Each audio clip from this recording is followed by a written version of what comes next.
জামশেদপুর। আমি হাসান, কিছু পার্ট উড়িষ্যা। আর এই কোম্পানিতে আমার আমি সেলস রিপ্রেজেন্টেটিভ জয়েন করেছিলাম, তারপর আমি সার্ভিসে আসি। 10 বছর হয়ে গেল সার্ভিসে। খুব ভালো, মানে আপনি একটা জায়গায় জয়েন করলেন, তারপরে কিন্তু কমপ্লিটলি ডিফারেন্ট একটা লাইনে সুইচ করলেন। তো আমি এখানে সেলস, সার্ভিস, সিভিল সবটাই দিই। ওকে। Myself Asim Dey from Durgapur. আমার হচ্ছে দুর্গাপুর এরিয়াটা বর্ধমান, ঝাড়খণ্ডের কিছু অংশ বাঁকুড়া, পুরুলিয়া। ঐতিহ্য আছে, যা হয়েছে আপনার একটা ভালো আছে। আপনারা ইস্টার্ন ইন্ডিয়াতে you have got a very solid presence all over. আমি লাঞ্চে সবাইকার সঙ্গে কথা বলছিলাম, আপনারা কেউ কেউ এসছেন ফ্রম ইমিডিয়েট কাছে থেকে, হাওড়া, মিদনাপুর, খড়গপুর। কেউ এসছেন from Durgapur, which is the heart of industry, মানে যেটা বেঙ্গলের যেটা ইন্ডাস্ট্রিয়াল এরিয়া, যেটাকে বলা হবে ইন্ডিয়াস ব্লু ভ্যালি, সেখান থেকে এসছেন। কেউ কেউ এসছেন নর্থ বেঙ্গল থেকে। একজন আসাম থেকে আসার কথা ছিল, কি আসতে পারেনি। আর একজন এসছেন ফ্রম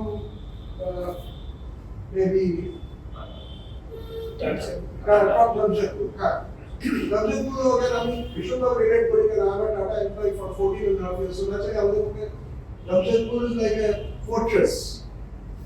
প্রথম জামশেদজি ওইখান থেকেই শুরু করে 1997 এ, ওখান থেকে টাটা স্টিল কেন্দ্র করে প্রচুর কোম্পানি হয়েছে। সো অল ওভার আপনি দেখতে পাই, কিন্তু এর আগে কি হয়েছে আমি জানি না, বা পার্টিকুলার ক্লায়েন্ট অ্যাড হয়েছে দুর্গাপুরে, তারপরে ধরুন আপনি চলে গেছেন,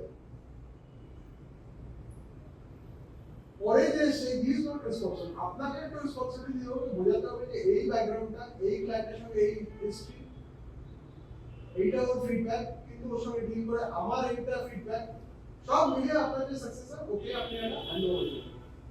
only then আপনার সাকসেসর কিন্তু সেই রেসপন্সিবিলিটি নিতে পারবে, সেই ওনারশিপটা নিতে পারবে। I do not take accountability for others' failure to perform. আপনার টিমে কেউ কাজ করছে না, একার দ্বারা কখনোই কোনো কাজ পসিবল হয় না। তো Okay. টিম ওয়ার্ক করাটা খুবই ভালো। ওকে ঠিক আছে। আমার একটু ডিফারেন্ট আইডিয়া আছে। ওয়ার্ক এটিকেট মানে আমরা যেটাকে বলি যে কাজটা ঠিক করার দরকার নেই, লোকে বলতে অনেক সময় বলে ইংরেজিতে ডুইং ইট রাইট, বাট আমি যেটা বলবো, যেটা আরো বেশি হচ্ছে ডুইং দ্য রাইট থিং। এটা কিন্তু অনেক বেশি দরকার। আমি একটা ইন্টারভিউ দেখছিলাম ইউটিউবে, একজন ইন্টারনেটে একটা, আপনারা সবাই গেস করতে পারেন নামটা, একজন টিভি অ্যাক্ট্রেস, তার বিশাল নাম আছে, এবং তিনি আজকে এমন বড় স্টার হয়ে গেছেন, তিনি নিজে কিন্তু একটা অ্যাক্টিং স্কুল খুলেছেন, তার দুটো বিয়ে হয়ে গেছে, দুটো বিয়ে ভেঙে গেছে, তার মেয়েও কিন্তু এখন খুব বড় স্টার হতে চলেছে। কে বলতে পারবেন?